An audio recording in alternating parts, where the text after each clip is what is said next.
Good evening, everyone. Myself, CA Raj Chawla, welcome you all in this today webinar on key changes in the Income Tax Act 2025 vis-a-vis 1961. As we all know that our new Income Tax Act has been passed and it is going to be implemented very soon. So today our guest faculty, CA Advocate Shikhar Garg will discuss the comparison between the new Income Tax Act with our old Income Tax Act 1961. And today we have our session moderator CA Manish Garg from Mathura. I welcome our faculty Shikhar and our moderator Manish Garg. And Great. today our faculty will discuss an insight comparative session on the major informations from Income Tax Act to the new Income Tax Act 1920-25, understand how the new act signifies structure, reduces complexity, and modernize India's tax framework. A section-wise analysis of assessment, business income, TDS, TCS definition, and procedural changes introduced in the Income Tax Act 2025. Practical insight for CAs on how compliances, assessment, and litigation will evolve under the new regime. Learn the impact of the new tax architecture on day-to-day practice, documentation, and advisory functions. And the last, a concise, practitioner-oriented presentation designed to help professional transition smoothly to the new act framework. So with this, now I request CA Manish Garg to please introduce our guest faculty and then start the session for today. Over to Manish. Thank you, Raj Chawla sir, for providing me the opportunity to act as a moderator for today's webinar. Good evening, everyone, fellow chartered accountants, tax professionals, and friends from across the country. I am CA Manish Garg, your moderator today's session. First of all, I would like to introduce CA Shikhar Garg ji. Mr. Shikhar Garg qualified as a chartered accountant in May 2017 at the young age of 21. He began his professional journey with Bharat Petroleum Corporation Limited, BPCL, Mumbai, where he worked for 4 years, 2018 to 22, gaining extensive exposure to finance, audit, and corporate governance. During the period, he simultaneously pursued the completed US CPA qualification. In 2022, he joined his family's CA practice and gradually developed a deep interest in taxation, reassessment, litigation, administrative laws, and economic offense laws, which eventually led him to pursue his LLB. His transition into legal practice added a strong litigation dimension to his career. Over the years, he has successfully represented several clients before the ITAT and handled matters involving complex reassessment, disputes, search and seizure, consequences, GST litigations, penalty proceeding in 2025. He expanded his practice before Delhi High Court, especially in the area related to economic offenses, white collar matters, and the interplay the taxation with criminal law. Mr. Garg is also an active speaker and knowledge contributor. He has delivered lecture at ICAI study circles, including sessions on economic offenses, PMLA compliances, reassessment under the Income Tax Act, and litigation strategy for professional. His sessions were widely appreciated for clarity, practically, and real case insights tailored for chartered accountants. With the blend of corporate experience, tax expertise, and litigation practice, he continued to build a strong niche in tax litigation, economic offenses, laws, and high stake appellate advocacy. I introduce to the house CA Shikharji. I welcome to CA Shikhar. The stage is yours. We are all eager to learn from you. CA Shikhar. Thank you all. Respected Raj Chawla ji, organizer. Respected Manish Garg ji, moderator. आप लोगों ने इतने properly मुझे introduce किया है कि मुझे इसके बाद कुछ और बोलने की ज़रूरत ही नहीं लगती। और this is the third time where I am speaking on this platform। राज चावला जी के इवेंचुअली जो इन्होंने प्रोग्राम एवरी सैटरडे को शुरू किया है, वो उसकी रीच धीरे धीरे काफ़ी वाइड होती जा रही है। एंड वाइड से ज़्यादा हम एज अ सारे चार्टर्ड अकाउंटेंट एक दूसरे से बहुत सीख रहे हैं। सीए मनीष गर्ग जी ने बोला कि हम आपसे सीखने के लिए उत्सुक है। मेरा इसमें व्यू पॉइंट है सर, मैं आप लोगों से सीखने के लिए कितना उत्सुक हूँ, सब आप दूसरे से एक दूसरे से सीखने के लिए कितना उत्सुक है। ये सेशन जो है, ये सेशन बहुत ही इंपॉर्टेंट सेशन है। रीजन बीइंग, ऑलमोस्ट हम दिसंबर 2025 में एंटर हो चुके हैं और सिर्फ 4 महीने बचे हैं इनकम टैक्स एक्ट 2025 के इनिशिएशन में। और इनकम टैक्स एक्ट 1961 हम सबके जहन में इतना घुस चुका है कि it is very difficult for us, क्योंकि यहाँ पे ज़्यादातर जो प्रैक्टिशनर्स होंगे उन्होंने शुरू से इनकम टैक्स एक्ट 1961 में ही अपनी प्रैक्टिस स्टार्ट करी होगी, और वो इतना जहन में घुस चुका है कि कैसे उससे बाहर आए और कैसे नए एक्ट को हम एक्लेमेटाइज करेंगे। तो इस सेशन में मेरा जो पर्पस होगा वो ये होगा कि जब अगले 3-4 महीने के बाद आपके पास, सबके पास, टैक्समैन की अपनी अपनी जो भी रिस्पेक्टिव पब्लिशर्स है उनकी आपके पास जब किताब आए, तो उस टाइम पे आप लोगों को उसका एक रीजनेबल आइडिया हो, आप लोगों को पता हो कि अच्छा ये सेक्शन ये डील करता है, ये सेक्शन ये डील करता है, एटलीस्ट जो बेसिक सेक्शंस है उनके बारे में आप लोगों को आइडिया हो, ताकि आपको ये बुक या पूरा एक्ट एलियन ना लगे, ऐसा ना लगे कि अरे ये तो पूरा ही चेंज हो गया। तो मैं सेशन शुरू करने से पहले एक बार अपनी पीपीटी शेयर कर लेता हूं।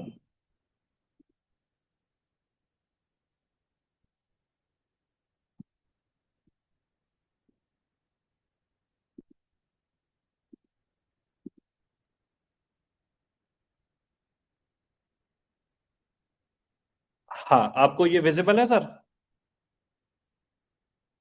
मेरी सर पीपीटी विजिबल है? नहीं, अभी नहीं है सर।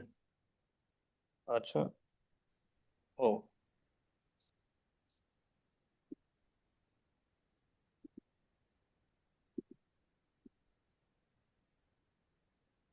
अब विजिबल है? हाँ, बिल्कुल परफेक्ट, परफेक्ट, परफेक्ट। हाँ जी। Please carry on. तो मीनिंग देयर बाय की ट्रांजिशन फ्रॉम 1961 टू 2025।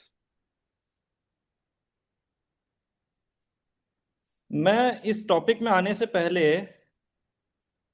थोड़ा सा हम इसकी हिस्ट्री के बारे में जानते हैं कि कैसे इसकी हिस्ट्री डेवलप हुई है एंड कैसे एक्ट जो है ये इवेंचुअली फॉर्म हुआ है। तो किसी को पता है कि इनकम टैक्स एक्ट कब फॉर्मुलेट हुआ है? 1961 क्या पहला एक्ट है? उससे पहले भी एक्ट है, ये सबको पता है। कब फॉर्मुलेट हुआ है इनकम टैक्स एक्ट? अगर किसी को चैट बॉक्स में लिखना है या किसी को आइडिया है इनकम टैक्स एक्ट के बारे में। इनकम टैक्स एक्ट 1961 से बहुत पहले से है, ये सबको पता है। इनकम टैक्स एक्ट इनिशिएट हुआ 24 जुलाई 1860 में। मैं बस 5 मिनट में आपको थोड़ा सा एक ब्रीफ हिस्ट्री देके शुरू करूंगा। ब्रिटिश पार्लियामेंट ने इनकम टैक्स एक्ट शुरू किया, क्यों किया 1860 में? बिकॉज जो हमारी फर्स्ट वॉर ऑफ इंडिपेंडेंस हुई थी 1857 में, उसमें ब्रिटिश पार्लियामेंट का काफी नुकसान हुआ, और उस नुकसान की भरपाई करने के लिए ब्रिटिश पार्लियामेंट ने नया टैक्स इंपोज किया, इनकम टैक्स एक्ट। तो ये 1860 में इंपोज हुआ और इवेंचुअली उसमें कई अमेंडमेंट्स आए। कई अमेंडमेंट्स कैसे आए? वो अमेंडमेंट आए कि 1860 से 1886 में गए, फिर और कुछ सालों बाद अमेंडमेंट आए, फिर उसके बाद 1918 में इनकम टैक्स एक्ट डेवलप हुआ, फिर मेजर जो एक्ट आया वो 1922 में आया। 1918 से 1922 का जो एक्ट है वो क्यों आया? वो आया बिकॉज पहले जो इनकम टैक्स लेवी होता था वो डेलीगेटेड पावर होती थी, जो उनकी प्रोविंशियल स्टेट्स है वही इनकम टैक्स कलेक्ट करती थी। 1922 में जब एक्ट फॉर्मुलेट हुआ तो ब्रिटिश पार्लियामेंट, जो सेंट्रल गवर्नमेंट है, ब्रिटिश सेंट्रल गवर्नमेंट, उसने पूरे एक्ट पे कंट्रोल ले लिया। तो काफी बड़ा पॉलिसी चेंज आया फ्रॉम 1918 टू 1922, और इवेंचुअली 1922 से 1961 में जब चेंज आए तो उसके अंदर काफी पॉलिसी चेंज आए। कैसे पॉलिसी चेंज आए? बिकॉज जो एक्ट ब्रिटिश पार्लियामेंट ने बनाया था उस एक्ट में काफी प्रोसीजरल सेफगार्ड्स इंक्लूड करे गए। जैसे मैं अगर एग्जांपल देके बताऊं तो पहले जो हमारा रीअसेसमेंट है, जो सेक्शन 147 से 153 तक है, वो पहले सेक्शन 34 होता था इनकम टैक्स एक्ट 22 में। उसके अंदर ये होता था कि कोई भी असेसिंग ऑफिसर जो है वो 8 साल तक किसी का भी असेसमेंट खोल सकता था। फिर उसमें रीजंस टू बिलीव के सेफगार्ड्स डाले गए, अप्रूवल के सेफगार्ड्स डाले गए। पूरे एक्ट में कई जगह पे प्रिंसिपल और नेचुरल जस्टिस के सेफगार्ड डाले गए, इंडियन गवर्नमेंट ने जो डाले, जो पहले ब्रिटिश पार्लियामेंट में नहीं थे। तो जो नेसेसरी प्रोसीजरल चेंजेस थे, पॉलिसी चेंजेस थे, वो 1961 एक्ट में किए गए। अब 2025 में अगर हम इस एक्ट का सबसे पहले जो इंपॉर्टेंट चीज है वो है कि statement of object and reasoning देखे, तो statement and object and reasoning में कोई भी पॉलिसी चेंज नहीं है। इसमें इनका पर्पस ये है कि हमें लैंग्वेज सिंप्लीफिकेशन करनी है ताकि वो इजी एंड ल्यूसिड हो एंड लेस कॉम्प्रिहेंसिव हो। तो जो पॉलिसी चेंजेस थे पिछले एक्ट्स में, जब भी ये चेंज हुआ है, उनमें सब में डिफरेंट डिफरेंट पॉलिसी चेंजेस करे। 2025 में इन्होंने कोई पॉलिसी चेंज नहीं करा, कोई मेजर पॉलिसी चेंज नहीं करा। छोटे मोटे इधर उधर पॉलिसी चेंजेस है, बट कोई मेजर पॉलिसी चेंज नहीं करा। वो जो पॉलिसी चेंजेस हुए हैं उनके बारे में हम आगे डिस्कस करेंगे। अब मैं एक छोटा सा आपको एक इंसिडेंट सा बताऊंगा जो हमारी इंडियन गवर्नमेंट पास थ्रू हुआ। 1961 में जब ये एक्ट आया, ये आया 1 अप्रैल 1962 से, इंप्लीमेंट हुआ ये 1 अप्रैल 1962 से। सेंट्रल गवर्नमेंट के पास जो रेवेन्यू के सोर्स थे वो दो ही थे, एक है इनकम टैक्स एक्ट, दूसरा है कस्टम एक्ट। ये दो ही ऐसे सोर्सेस थे जिससे सेंट्रल गवर्नमेंट को रेवेन्यू मिलती थी, बाकी स्टेट गवर्नमेंट्स को जनरल सेल्स टैक्स एक्ट से रेवेन्यू मिलती थी। अनफॉर्चुनेटली जो टाइम रहा जब 1961 एक्ट आया, that was a very difficult time. Reason being जो सबसे मेजर दो सोर्स ऑफ कंट्रीब्यूटर्स थे वो डेवलप हुए 1962 में। सरकार को अपने रेवेन्यू के बारे में आइडिया नहीं है कि उससे कितना आएगा या कितना उसमें से चेंजेस होंगे। रीजन बीइंग जैसे 2017 में जीएसटी आया, इवेंचुअली 2017 में जीएसटी आने में रेवेन्यू कितना ऊपर नीचे रहा, गवर्नमेंट को आइडिया लगाने में काफी टाइम लग गया, उसको स्टेबलाइज करने में काफी टाइम लग गया। ऐसे ही 1962 में जब इनकम टैक्स एक्ट आया, कस्टम एक्ट आया, तो गवर्नमेंट को अपनी रेवेन्यू साइड को डिटरमाइन करने के लिए काफी टाइम लगा। एंड अनफॉर्चुनेट इवेंट्स हुए कि 1962 में इंडो चाइना वॉर हुआ, 1965 में इंडिया पाकिस्तान वॉर हुआ, 1971 में India and east Pakistan war हुआ। तो जब 1961 का एक्ट आया उसके बाद कंट्री की जो सिचुएशन थी, फिस्कल पॉलिसीज थी, वो काफी डिफिकल्ट टाइम से गुजरी। आई होप कि जब 2025 का एक्ट आया है वो अब हमारी कंट्री जो है वो एक स्टेबलाइज सिचुएशन से ही पास होए, अनलाइक जैसे पिछली बार ही हुआ। अब हम आते हैं 2025 एक्ट के लिए, जिसके लिए हमने मेजर ये करा है, जिसके लिए सेशन रखा है। तो 2025 में जो इसका statement and object of the new act है वो ये कहता है कि पिछले 65 सालों में, पिछले 65 इयर्स में मोर देन 4000 अमेंडमेंट्स एनुअली हो रही है। एनुअली नहीं, टोटल 4000 अमेंडमेंट्स हुई है, एनुअली जो अमेंडमेंट्स होती है। अब क्यों 4000 अमेंडमेंट्स हुई है?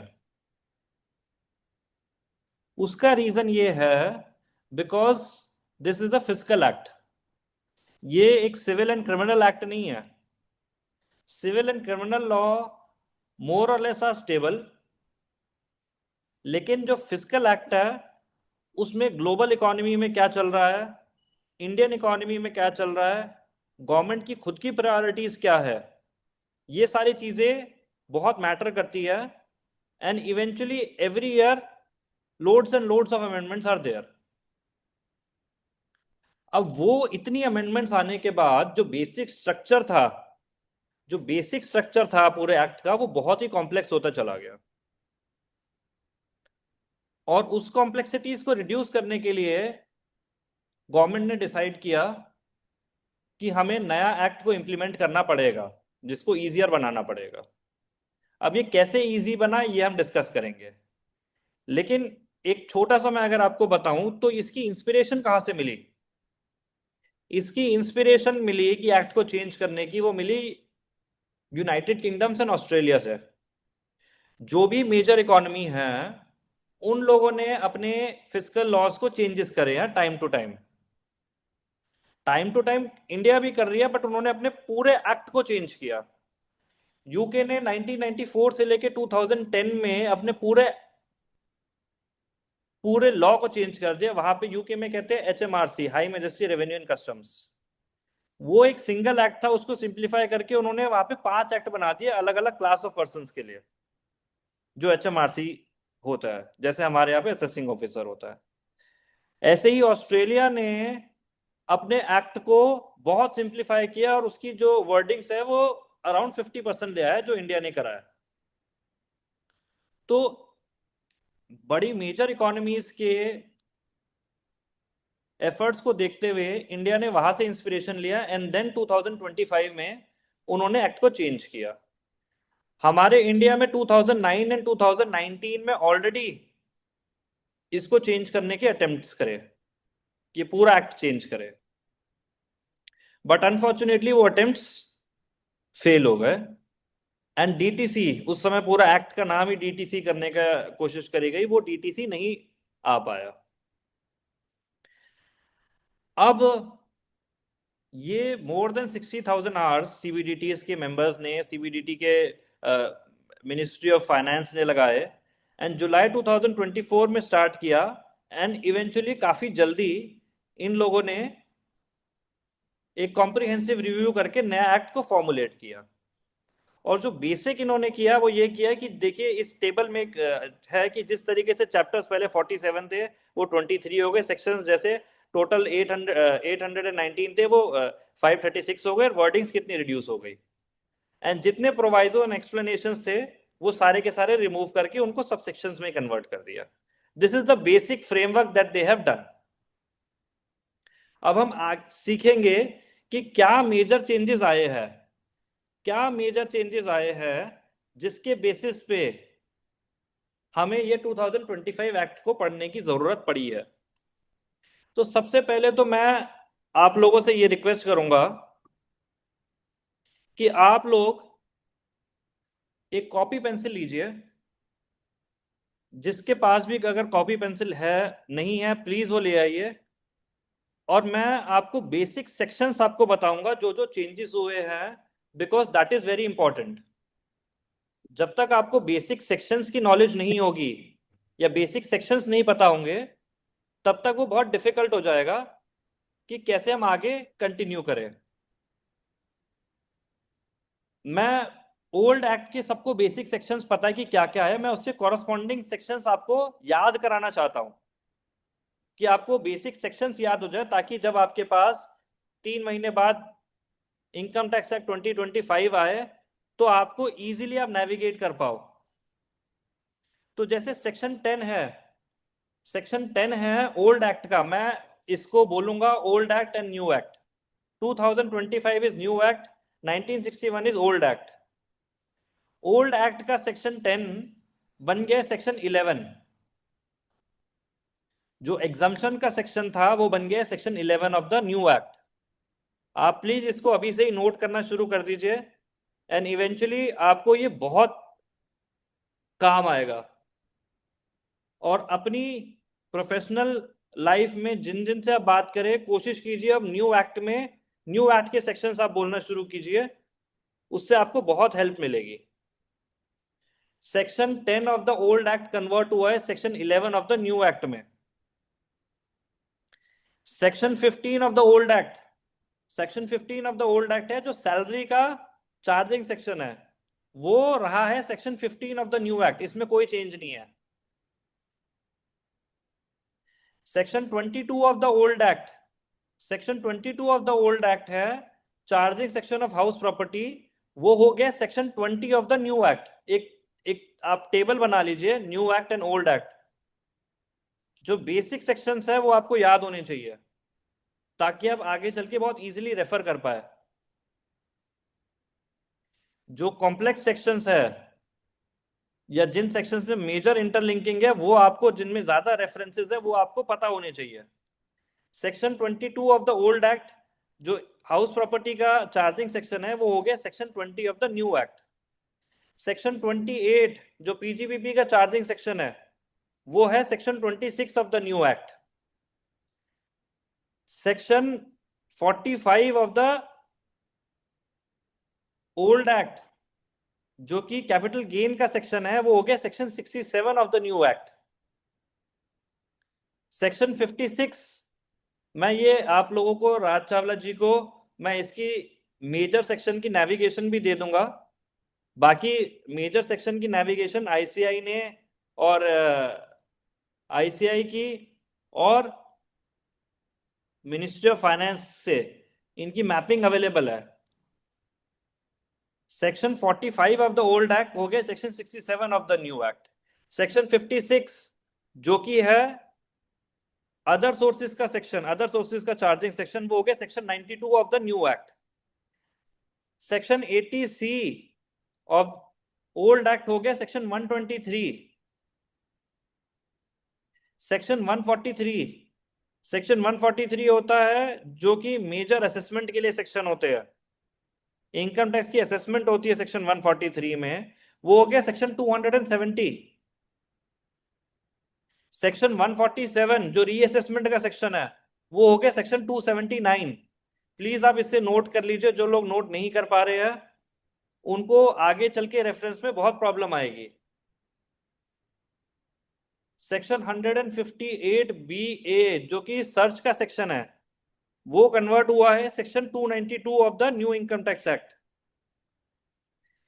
Section 246 capital A, section 246 capital A appeal का सेक्शन है, सीआईटी अपील्स का सेक्शन है, वो हो गया है section 357 of the new act.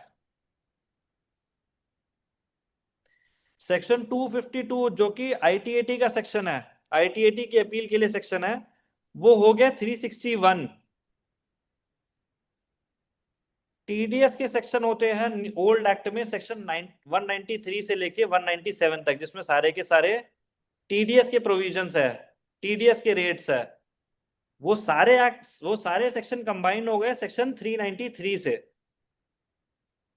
Section 206C, section 206C जो कि टीसीएस का प्रोविजन है, टीसीएस का सेक्शन है, वो हो गया 394। तो मैंने आपको मेजर मेजर एक्ट्स बताए हैं अभी, ये major major acts, major major sections बताए हैं, ये major major sections should be there in your mind.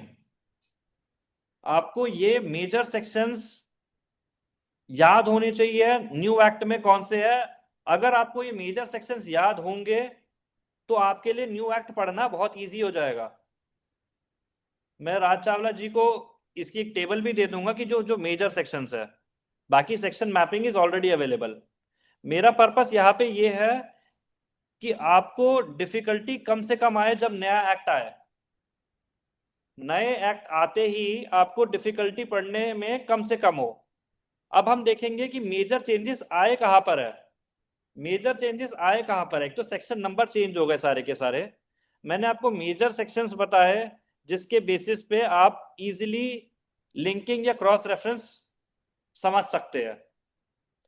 अगर आप लोगों ने इन सबको नोट कर लिया बहुत अच्छा, नहीं कर पाए कोई बात नहीं, नेविगेटर है अवेलेबल। आपको मेजर सेक्शंस रिमेंबर होने चाहिए, तभी आप इजीली उसको लिंक कर पाएंगे। मेजर चेंजेस कहां पे आए? मेजर चेंजेस देखिए आए हैं एग्जम्पशन के प्रोविजंस में। एग्जम्पशन जो प्रोविजन है सेक्शन 10 है, वो जो 30,000 वर्ड्स का था वो हो गया है 13,500 वर्ड्स। इसके बारे में हम डिस्कस करेंगे आगे, अभी एग्जम्पशंस के बारे में डिस्कस करेंगे। टीडीएस एंड टीसीएस की जो प्रोविजंस है वो उनकी वर्डिंग्स ऑलमोस्ट हाफ हो गई है। मैंने आपको बताया टोटल 193 से लेके 197 कैपिटल ए तक इतने जो सेक्शंस थे, ये टोटल 43 सेक्शंस है। वो सारे सेक्शन एक में मर्ज हो गए सेक्शन 393 में, न्यू एक्ट में। तो इतने सारे सेक्शंस एक ही एक्ट के अंदर मर्ज हो गए और उनकी वर्डिंग्स बहुत कम हुई है। और सिमिलरली जो सेक्शन 11 से लेके 13D तक 13A तक है, जो एनपीओ के प्रोविजंस है, ट्रस्ट के प्रोविजंस है, उनमें मेजर रिडक्शंस आई है, उनमें मेजर चेंजेस हुए हैं। तो ये जो तीन मेजर जहां पे चेंजेस हुए हैं वो है सेक्शन 10 में, सेक्शन 11 से लेके सेक्शन 13A में, एंड टीडीएस के प्रोविजंस में, टीडीएस एंड टीसीएस के प्रोविजंस में। इनमें मेजर चेंजेस आए हैं। चेंजेस क्या है? रिडक्शन इन वर्ड्स हुए, और हम देखते हैं कि कैसे इन्होंने रिडक्शन इन वर्ड्स कर पाए और हम आगे इनको कैसे यूज कर पाएंगे। तो सबसे पहले जो एक्ट सिंप्लीफाई हुआ है उसकी कुछ कुछ चीजें हैं, मैं आपको बता देता हूं। ये सबको पता है कि वर्डिंग्स जो है वो हाफ हो गई है, ऑलमोस्ट हाफ हो गई है। रिडंडेंट प्रोविजंस जितने थे वो सारे के सारे रिमूव करे हैं। कैसे? फॉर एग्जांपल फाइनेंस एक्ट 2021 में, 2022 में बहुत सारे ऑलमोस्ट असेसमेंट के अगर रिगार्डिंग में मैं बात करूं, जो असेसमेंट में डील करते हैं, जो लोग लिटिगेशन में है, इतने सारे प्रोवाइजोज ऐड हो गए थे बिकॉज ऑफ कोविड। किसी की टाइम लिमिट 18-19 के लिए बढ़ा दी गई, किसी की रिटर्न फाइलिंग के लिए टाइम लिमिट बढ़ा दी गई। ऑलमोस्ट हर प्रोविजंस में एक प्रोवाइजो ऐड करके टाइम लिमिट्स को इंक्रीज करा गया। वो सारे के सारे प्रोवाइजो अब रिडंडेंट हो गए और उनको ओल्ड एक्ट में रहने दिया, न्यू एक्ट से उन सबको हटा दिया। तो से जो फाइनेंस एक्ट, क्योंकि अनप्रेसिडेंटेड सिचुएशन आ गई थी, उसकी वजह से एक्ट का वॉल्यूम बहुत बढ़ गया था, उन सब प्रोवाइजर्स को, उन सब रिडंडेंट प्रोविजंस को रिमूव करा गया। जिन जिन भी प्रोविजंस में एक सनसेट क्लॉज है, जिन भी प्रोविजंस में सनसेट क्लॉज है, उन सबको रिमूव कर दिया गया जो फेज आउट हो गए।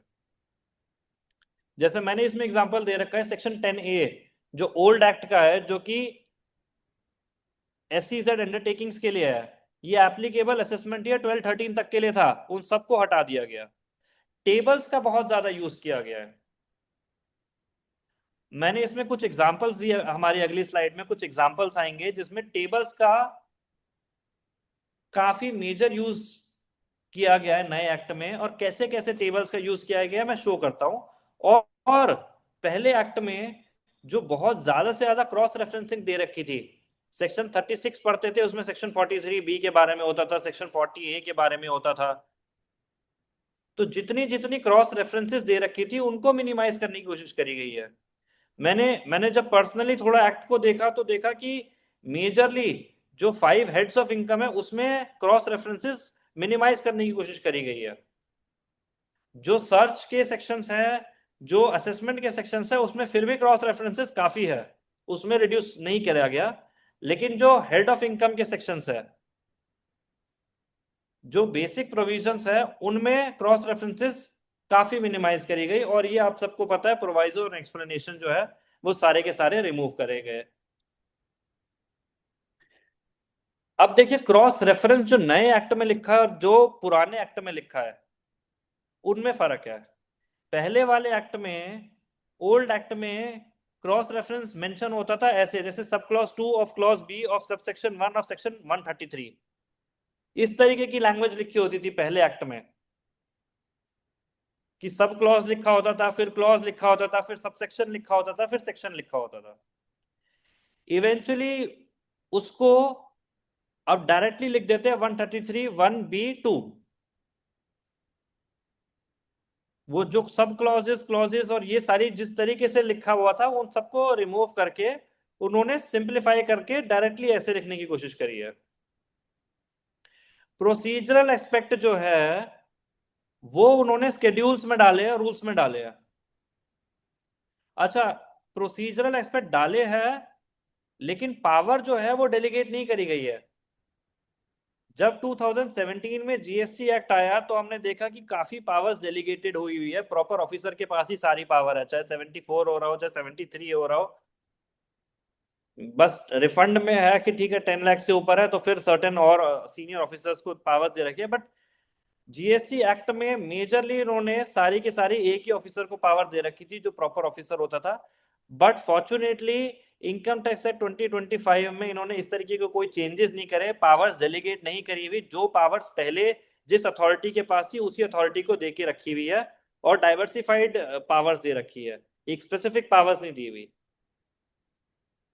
और प्रोवाइजो और एक्सप्लेनेशन को उन्होंने सबसेक्शनल क्लॉजेस में ही आगे यूज किया है, क्योंकि वो कंफ्यूजन क्रिएट करते हैं।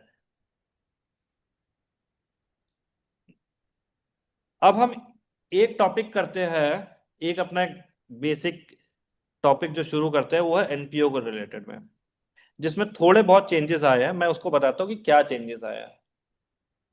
एनपीओ पहले के टाइम पे ओल्ड एक्ट में बहुत ही डाइवर्सिफाइड था। सेक्शन 2 क्लॉज 15 में लिखा होता था कि चैरिटेबल एक्टिविटीज कौन कौन सी है। फिर उसके बाद उसके प्रोविजंस बने होते थे 10 क्लॉज 23C में, 11 12 12A 12 डबल ए 13 80G के प्रोविजन जो चैप्टर 6A में होते थे वो होते थे। सेक्शन 12 के अंदर, चैप्टर 12 के अंदर प्रोविजंस थे एक्रेडिशन के, कि जब ट्रस्ट खत्म होती है तब क्या होता है, उनके अप्रूवल्स के प्रोविजंस थे।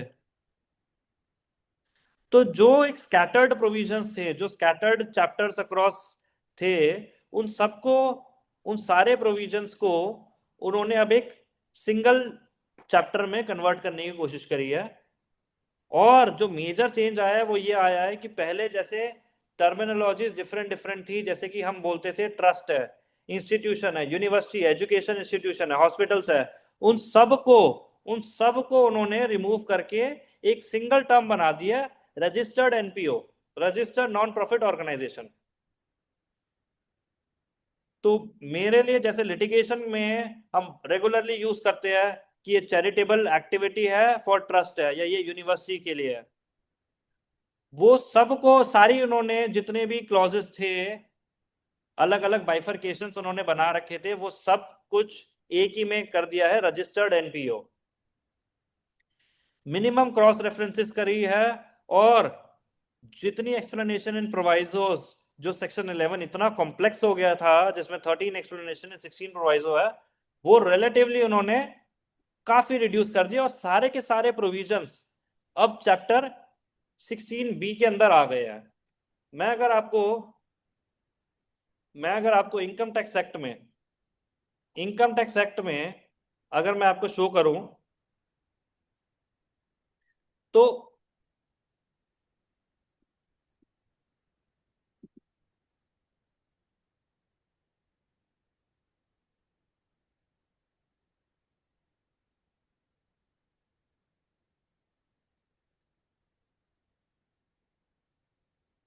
हाँ, तो इसके अंदर आता है सेक्शन 332।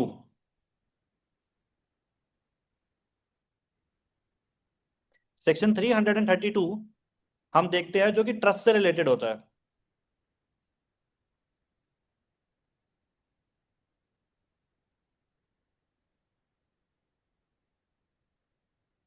ये देखिए, ये है special provision for registered non profit organisation, और ये है सेक्शन 332 जो कि applicable for the registration of trust है।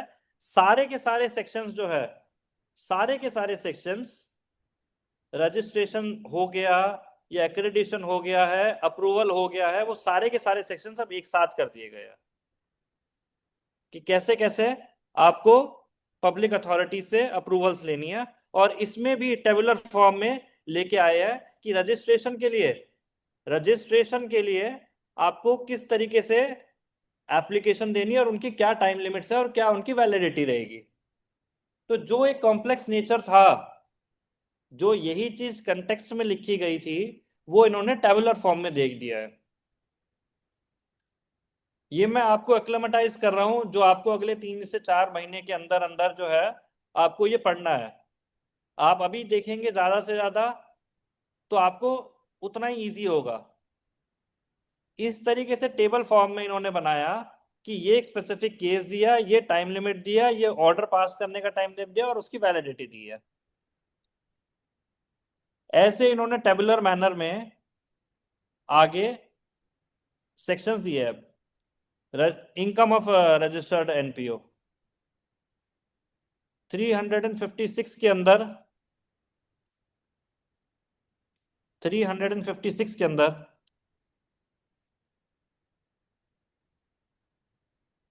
थ्री 355 के अंदर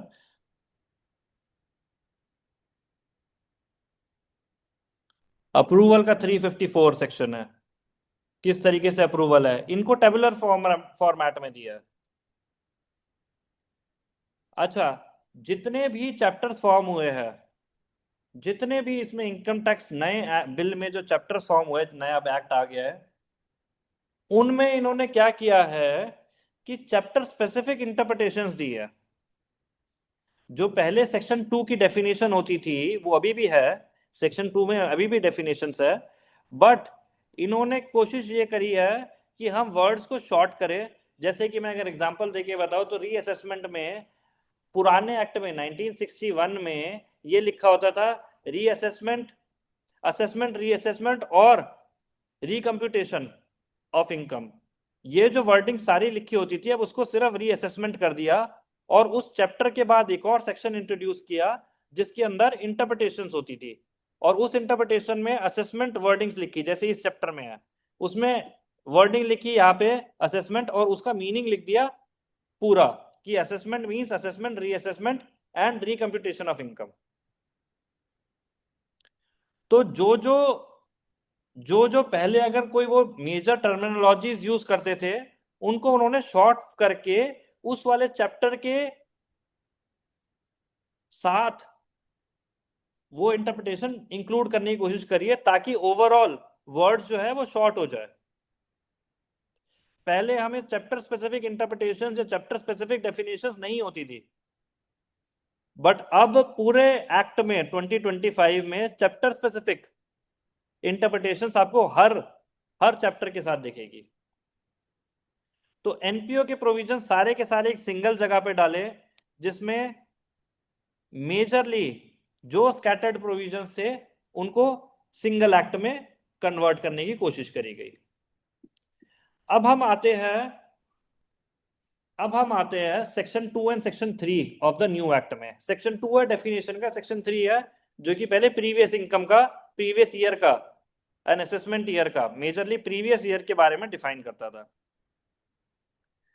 तो यह आप सबको पता है कि जो सेक्शन 2 है उसमें इतने सारे पहले 48 क्लॉजेस होते थे और उसके अंदर 48 क्लॉजेस के अंदर भी ऐसे होता था कि 2 clause 48 capital A, 2 clause 48 capital B.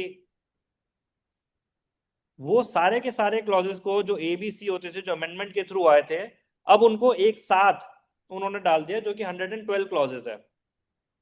कोई भी वर्डिंग से मीनिंग में चेंजेस नहीं करने की कोशिश करी है। इनफैक्ट जहां पे high court and supreme court की जजमेंट आई हुई है स्पेसिफिक वर्डिंग्स पे, उन वर्डिंग्स की लैंग्वेज में सिंप्लीफाई करने की कोशिश नहीं करी गई है। इसमें रीजंस एंड ऑब्जेक्ट में सबसे पहले लिखा हुआ है कि हमें इनका कोई भी वर्डिंग्स का मीनिंग हमें डिस्टर्ब नहीं करना है, हमें फाइनलिटी नहीं रिमूव करनी है।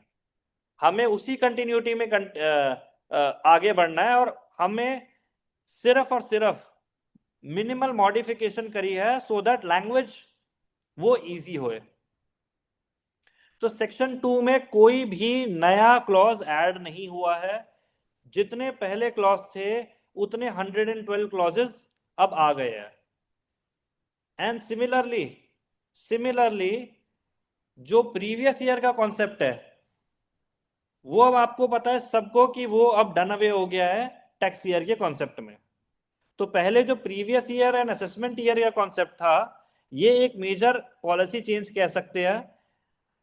मेजर पॉलिसी चेंज भी नहीं है, बट हाँ, इससे, इस कॉन्सेप्ट से पूरे एक्ट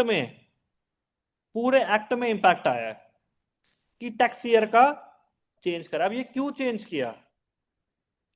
ये इस वजह से चेंज किया क्योंकि 1988 असेसमेंट ईयर 1988 से पहले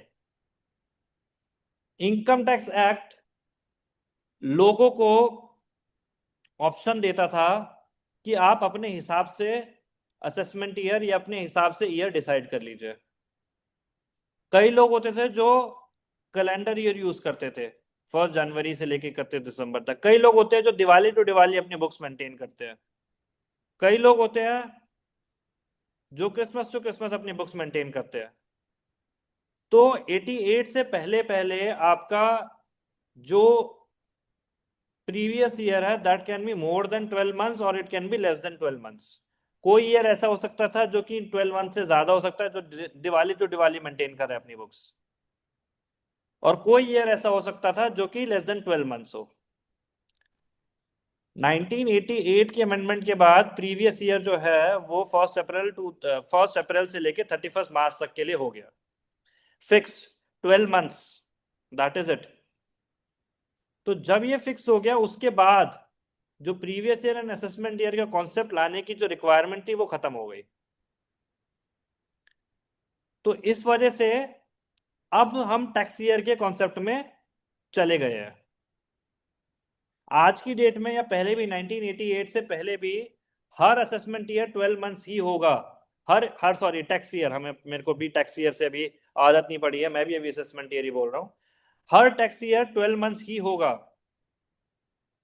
अगर बिजनेस, अनलेस और अनटिल बिजनेस सेटअप किया है उस साल में, तो ही वो less than first year can be less than 12 months. Otherwise every tax year should be 12 months. इसका इंपैक्ट कहाँ आया? काफी जगह पे इंपैक्ट आया। जैसे कि अगर मैं बोलूं तो से section 149 of the old act जो है, जो टाइम लिमिट्स कहते हैं रीअसेसमेंट के लिए, वो बोलता है 3 साल एंड 5 साल। तो नया एक्ट जो है, जो section 284 of the new act है, वो बोलता है 4 साल और 6 साल। वो बोलता है 4 साल from the end of the tax year and 6 year from the end of the tax year. वो बोलता था 3 year from the end of the assessment year. Effectively बात एक ही है। तो जितनी भी टाइम लिमिट्स थी वो रिलेटिवली चेंज हुई है।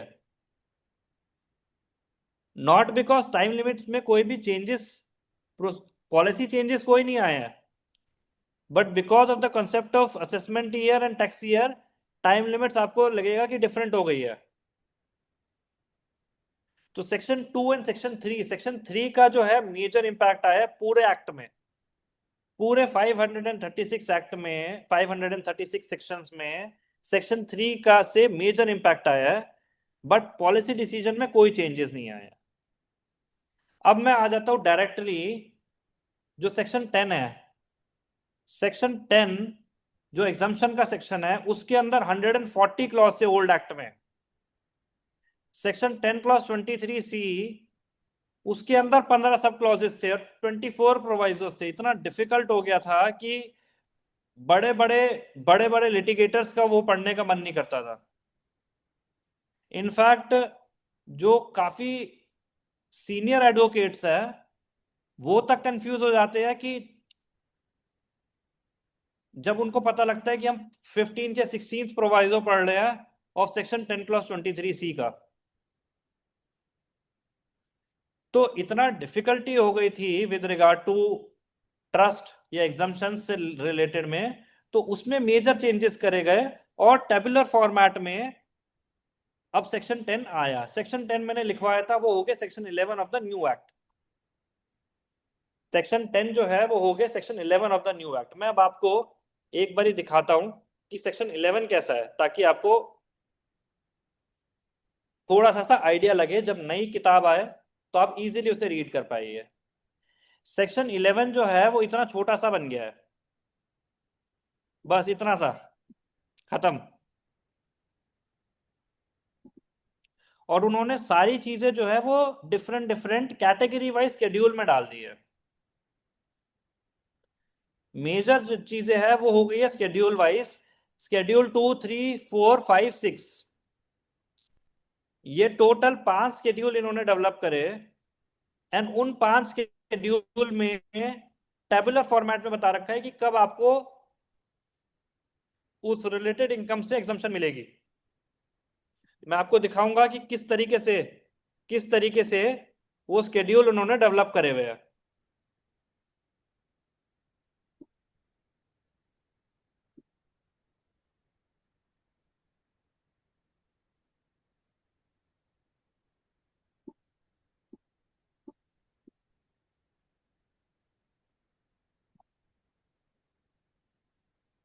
देखिए, ये ब्रीफिंग दे रखी है उन शेड्यूल्स की। सबसे पहला है शेड्यूल नंबर 2। शेड्यूल नंबर 2 में टोटल 16 एंट्रीज है।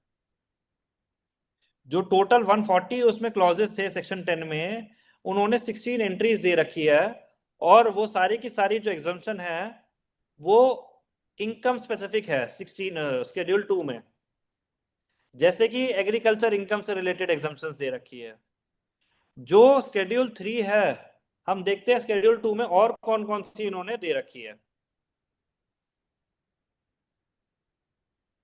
ये शेड्यूल 2 है।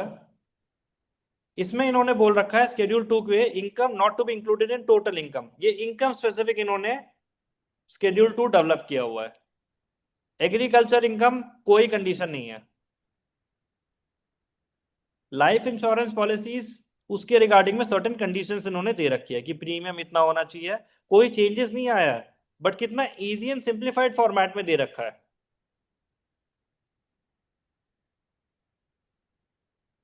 डिफरेंट डिफरेंट, कोई प्रोविडेंट फंड से अगर रिसीव हुआ है तो वो एग्जम्प्ट है। तो ये सबसे पहले जो शेड्यूल नंबर 2 है वो बात करता है कि कौन कौन सी इनकम जो है वो एग्जम्प्ट है। अच्छा, वो जो इनकम एग्जम्प्ट है उनमें हम देख सकते हैं कि नीचे नोट दे रखा है कि सीरियल नंबर 2 के लिए अगर उनको कोई कंडीशन और बतानी है या उसका मीनिंग बताना है तो उन्होंने नीचे नोट्स दे रखे हैं। This is a different presentation, you should be acclimatize to this presentation. मैं आपको दिखाने का पर्पस ही ये है कि आगे चल के आपको बुक डिफरेंट ना लगे, एक्ट डिफरेंट ना लगे। जो 3 है, शेड्यूल 3 है, वो सारी की सारी बताता है एलिजिबल पर्संस में। एलिजिबल पर्संस में इसमें कौन कौन से दे रखे एचयूएफ या पार्टनरशिप फॉर्म्स, ये पार्टनर्स फ्रॉम द फर्म्स। तो एचयूएफ से अब इसमें क्या है, इनकम दे रखी है, एलिजिबल पर्सन के बारे में बता रखा है, कंडीशंस दे रखी है। सेकंड शेड्यूल में सिर्फ इनकम दे रखी थी एंड कंडीशंस दे रखी थी, उसमें एलिजिबल पर्सन नहीं थे। इनकी हेडिंग दे रखी है कि income not to be included in total income of the eligible persons. Different different category wise schedules बना रखे हैं। Section 10 of the old act में कोई कैटेगरी नहीं थी, ए से लेके 1 से लेके 140 तक के क्लॉजेस दे रखे थे। अब इन्होंने टेबुलर फॉर्मेट में अलग अलग शेड्यूल्स बनाए हैं कैटेगरी वाइज, और उनमें डिफरेंट डिफरेंट टेबल्स से डालिए ताकि इजी विजिबिलिटी हो।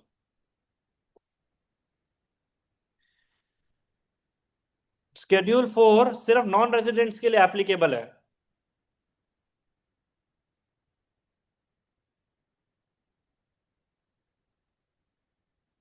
ये schedule 4, income not to be included in total income of eligible non resident foreign company and other such persons. इसमें मेजरली जितने भी एलिजिबल पर्संस होंगे वो सारे के सारे रेजिडेंट आउटसाइड इंडिया होंगे। तो शेड्यूल 4 इन्होंने दिखाया है for eligible person who are non resident. ऐसे ही शेड्यूल 5 दिखा रहा है बिजनेस ट्रस्ट के लिए, शेड्यूल 6 दिखाया है आईएफएससी यूनिट्स के लिए, और शेड्यूल 7 दिखाया पर्सन एग्जाम फ्रॉम टैक्स के लिए, एग्जाम फ्रॉम टैक्स। तो इन्होंने अब category wise different different schedules बना रखे हैं, और इनकम टैक्स एक्ट के बाद शेड्यूल आ जाते हैं सारे। अब हम आगे बढ़ते हैं, आता है सैलरी एंड हाउस प्रॉपर्टी। ये एक ऐसा हेड है, ऐसे हेड ऑफ इनकम है जिसमें ज्यादा से ज्यादा पूरे एक्ट में अगर मैं बोलूं तो सबसे ज्यादा जो लैंग्वेज मॉडिफिकेशन करी है, जिसमें पॉलिसी चेंजेस कोई नहीं है बट लैंग्वेज मॉडिफिकेशन सबसे ज्यादा करा है सैलरी एंड हाउस प्रॉपर्टी में, जिसमें सबसे ज्यादा सिंप्लीफिकेशन एंड सबसे ज्यादा चेंजेस करने की कोशिश करी है पूरे चैप्टर में। रीजन बीइंग, गवर्नमेंट ये चाहती है, लेजिस्लेचर का ये, एग्जीक्यूटिव का ये इंटेंट रहा इस पूरे एक्सरसाइज में कि जो एसएससी है, जो टैक्स पेयर है, उसको टैक्स प्रोफेशनल से बात करने की जरूरत ना पड़े, वो खुद ही चाहे तो वो ट्राई करके एक्ट समझने की कोशिश करे। मैंने जो देखा सबसे ज्यादा चेंजेस लैंग्वेज में वो आए हैं सैलरी एंड हाउस प्रॉपर्टी में। आगे आगे जैसे हम बढ़ते हैं, जो कॉम्प्लेक्स सेक्शंस होते हैं, जो लिटिगेशन रिलेटेड सेक्शंस होते हैं, जो असेसमेंट रिलेटेड सेक्शंस होते हैं, उनकी लैंग्वेज को ज्यादा टिंकर नहीं करा है, but salary and house property में सारे के सारे सेक्शंस में मेजर मॉडिफिकेशंस करी है। और जो स्कैटर्ड प्रोविजंस है, for example section 10 clause 13A है एचआरए का, या लीव एनकैशमेंट के, ग्रेचुटी के, ये सारे के सारे सेक्शंस जो है वो उन्होंने एक सिंगल प्लेस में प्रोमुलगेट करे हैं। सारे सेक्शंस की सैलरी से रिलेटेड सेक्शंस है, उनको डिफरेंट डिफरेंट चैप्टर्स में नहीं जाना पड़े, वो एक ही चैप्टर में से उन्हें मिनिमम क्रॉस रेफरेंस करने की कोशिश करी गई है। तो अगर सबसे ज्यादा पूरे एक्ट में 2025 में जिसमें अगर लैंग्वेज मॉडिफिकेशन हुआ है वो इन दो हेड में हुआ है, because this is the head which is mostly used by most of the assessees under the income tax act. अब हम देखते हैं पीजीबीपी में क्या चेंजेस करे गए हैं। पीजीबीपी में रिलेटिवली चेंजेस काफी हुए हैं। क्या चेंजेस हुए? सेक्शन 28 से लेके सेक्शन 44 डीबी तक थे, जो अब हो गए सेक्शन 26 से लेके सेक्शन 65 तक। पहले टोटल 65 सेक्शंस थे ओल्ड एक्ट में, वो हो गए 41 सेक्शंस। सिर्फ सेक्शंस ही रिड्यूस नहीं करे गए हैं, कोशिश ये किया गया है कि इनमें एक लॉजिकल लिंक बनाने की कोशिश करी जाए, बार बार क्रॉस रेफरेंस देने की जरूरत नहीं हो, जो प्रोविजन सिमिलर है उनको ग्रुप टुगेदर सिमिलर रखने की कोशिश करी गई है। मैं आपको एग्जांपल देके बताता हूं। जैसे फॉर एग्जांपल नए एक्ट में सेक्शन 29 आया है, deduction related to employ welfare. ये ओल्ड एक्ट में कोई सेक्शन नहीं है, सेक्शन 29 के कॉरस्पॉन्डिंग ओल्ड एक्ट में कोई सेक्शन नहीं है, वो स्कैटर्ड था। Section 36(1)(4), section 36(1)(5), section 36(1)(5)(a), section 40(A) subsection 7, section 40(A) subsection 9 gratuity से रिलेटेड, या जो डिसअलाउंसेस थे, या सेक्शन 43(B). ये जो मेजर सेक्शंस थे which are related to employ welfare, वो सारे के सारे सेक्शन 29 में उन्होंने डाल दिए। अब एक ही जगह पे उन्होंने सारे सेक्शंस को कोहेरेंस करने की कोशिश करी है, ताकि डिफरेंट डिफरेंट जगह पे टैक्स पेयर, टैक्स प्रोफेशनल्स को जाने की जरूरत ना पड़े। सिमिलरली बहुत सारी और ऐसी ऐसी चीजें करी है, जैसे कि जो भी क्लॉजेस रिडंडेंट हो गए थे वो ऑब्वियसली उन्होंने रिमूव कर दिए। Invest section 32AB, section 32AG, section 35AB, ये सारे ऐसे सेक्शंस है, जैसे इन्वेस्टमेंट इन मशीनरी है, ये investment in other specified funds है, जो कि अब रिडंडेंट हो चुके थे, उन सबको रिमूव कर दिया गया। इनमें सिर्फ सनसेट क्लॉज ही नहीं था, वो फेड आउट भी हो गए थे। फॉर एग्जांपल ऐसा था कि अगर there is a difference between sunset clause and fade out. Sunset clause means कि आप इस टाइम के बाद इस सेक्शन को नहीं कर सकते, लेकिन फेड आउट मींस कि अगर आपने इस सेक्शन से ऑप्ट कर लिया है, आपने पहले ऑप्ट कर चुके हो, बट उसकी एप्लीकेबिलिटी आगे तक रहेगी। फॉर एग्जांपल ऐसा हो सकता है कि असेसमेंट ईयर 25-26 तक ही, मैं एक एग्जांपल देके बता रहा हूं, आप ATIAC जो कि स्टार्टअप है, आप सिर्फ 25-26 तक ही अप्लाई कर सकते हैं, लेकिन जिसने 25-26 तक अप्लाई कर दिया वो आगे 10 साल तक कंटिन्यू रहेगा। मींस उसका इफेक्ट जो है वो असेसमेंट ईयर 35-36 तक कंटिन्यू रहेगा। तो सनसेट क्लॉज 25-26 तक था, लेकिन फेज आउट जो है वो 35-36 तक है। तो जो ऐसे प्रोविजन थे जो कि सनसेट क्लॉज भी जा चुका था, फेज आउट भी हो चुके हैं, उन सबको रिमूव कर दिया। और जो ऐसे प्रोविजंस है जो कि काफी डिफिकल्ट है लेकिन डिफिकल्ट टू एक्सप्लेन है, लेकिन प्रैक्टिकल सिनेरियो में बहुत इजी है। फॉर एग्जांपल WDV है, जो पहले सेक्शन 43 क्लॉज 6 में होता था। WDV की डेफिनेशन वो कितनी डिफिकल्ट होती थी।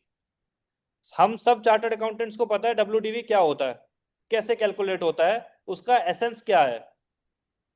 तो WDV को उन्होंने एक फॉर्मूले देके समझाने की कोशिश करी सेक्शन 41 सबसेक्शन 1 में। जो पहले सेक्शन 43 क्लॉज 6 में डेफिनेशन थी वो कन्वर्ट हुई सेक्शन 41 सबसेक्शन 1 में, और हम देखते हैं कि वो कैसे हुआ। देखते WDV की जो डेफिनेशन है, ये देखिए, पहले कितनी कॉम्प्लेक्स डेफिनेशन थी WDV की, अब उन्होंने लिख दिया है कि ये टेबुलर फॉर्मेट बनाया और इसमें लिख दिया है कि WDV आपको कैसे कैलकुलेट करना है। इस तरीके से इसको काफी सिंप्लीफाई कर दिया गया कि आप ऐसे करके आप अपना WDV ब्लॉक में अपना कैलकुलेट कर सकते हैं। बट इसी को ही अगर वो लैंग्वेज फॉर्म में जो पुराने एक्ट में लिखा हुआ था, वो वे टू डिफिकल्ट था। जिसको WDV की डेफिनेशन पढ़ के, जिसको WDV वैसे भी पता, वो डेफिनेशन पढ़ के कंफ्यूज हो जाता था ये क्या है। तो WDV को इन्होंने टेबुलर फॉर्मेट में या फॉर्मूले बेस्ड प्रिंसिपल पे इन्होंने प्रोमुलगेट किया। Section 33AB and section 33ABA 95% लोगों को पता भी नहीं होगा ये होते क्या है, मेरे को भी नहीं पता था, क्योंकि ये इतनी स्मॉल क्लास ऑफ पर्संस के लिए एप्लीकेबल है, आज की डेट में भी एप्लीकेबल है। सेक्शन 33AB पुराने एक्ट में ये कहता है कि टी डेवलपमेंट, अगर कोई कंपनी है वो टी डेवलपमेंट या रबड़ या कॉफी डेवलपमेंट के उनके अपने फंड्स है, उनमें अगर पैसे डालेंगी तो उनको डिडक्शन मिलेगी 40%। बहुत ही कम क्लास ऑफ पर्संस ऐसे है, बहुत ही कम चार्टर्ड अकाउंटेंट्स ऐसे होंगे जिनके इस कैटेगरी के क्लाइंट्स होंगे, आज की डेट में भी एप्लीकेबल है। या फॉर एग्जांपल सेक्शन 33ABA जो कि कहता है साइट रिस्टोरेशन फंड है। अगर कोई कंपनी है जिसने MOPNG के साथ एग्रीमेंट करके वो ऑयल ड्रिलिंग कर रही है इंडिया में, तो उन वाले कंपनी के लिए अगर वो साइट रिस्टोरेशन फंड में डाले तो उनको 20% की डिडक्शन अलाउड होती है। बहुत ही कम ऐसे क्लास ऑफ पर्सन है, बिकॉज इतने कम क्लास ऑफ पर्सन के लिए एप्लीकेबल है, दैट इज वाई उन्होंने इसको कन्वर्ट कर दिया सेक्शन 48 एंड 49 में, और इसमें डिफरेंट शेड्यूल डाल दिए। पहले जो section 33AB and section 33ABA था, ये काफी बड़े बड़े सेक्शंस थे। रीजन बीइंग कि इनकी कॉम्प्लेक्स कैलकुलेशंस भी इन्होंने बता रखी थी कि आपको कैसे कैलकुलेट करना है, कैसे 20% कैलकुलेट करना है, कैसे 40% कैलकुलेट करना है, ये क्या क्या कंडीशंस है। अब उन्होंने वो जो कॉम्प्लेक्स प्रोसीजर्स थे, उनको पता है कि ये बहुत ही कम क्लास ऑफ पर्सन के लिए एप्लीकेबल है, तो उन्होंने वो स्केड्यूल में डाल दिए। स्केड्यूल 9 एंड 10 में उनको डाल दिया। सेक्शंस अभी भी है, सोर्स जो है, सोर्स ऑफ लेजिस्लेशन अभी भी वही है, बट लिमिटेड सेक्शंस में उनको डाल दिया। ऐसे ही बैड डेप्ट है। जो कि पहले सेक्शन 3617 में या 36(2) के अंदर होता था, उसका एक सिंगल सेक्शन बना दिया, एक सिंगल सेक्शन उसको डेवलप किया जिसका नाम है सेक्शन 31। और बैड डेब्ट की देखिए किस तरीके से है, आपको याद होगा कि कैसे पहले शेड्यूल बैंक में कितना परसेंट होता था, रूरल बैंक में कितना परसेंटेज होता था प्रोविजन फॉर बैड डेब्ट क्रिएट करने के लिए, और ये अब उसको कैसे टेबल फॉर्मेट में इन्होंने डेवलप कर दिया। ये मैं चाहता हूं कि आप प्लीज इसको देखिए ताकि आपको इंटरेस्ट क्रिएट हो नए एक्ट को खोल के देखने का। अगर मैं बता रहा हूं और आप इसको प्रॉपरली नहीं सुन पाएंगे तो फिर आपको नए एक्ट को खोल के देखने में बहुत डिफिकल्टी आएगी। मैंने इस एक्ट को काफी बारीक खोल के देखा और फिर एक छोटी सी मैंने अपनी तरफ से कोशिश करी कि मैं बाकी फेलो प्रोफेशनल्स को बता सकूं कि हम इसको ऐसे खोल के देख सकते हैं। उसके बेसिस पे आपको घर पे जाके खुद मेहनत करनी पड़ेगी, कोई भी आपको नया एक्ट नहीं पढ़ा सकता। मैं बस सिंपल, मेरा पर्पस ये है कि मैं आपको दिखाऊं कि देखिए ये ऐसे एक्ट है ताकि आपको ये बिल्कुल एलियन ना लगे।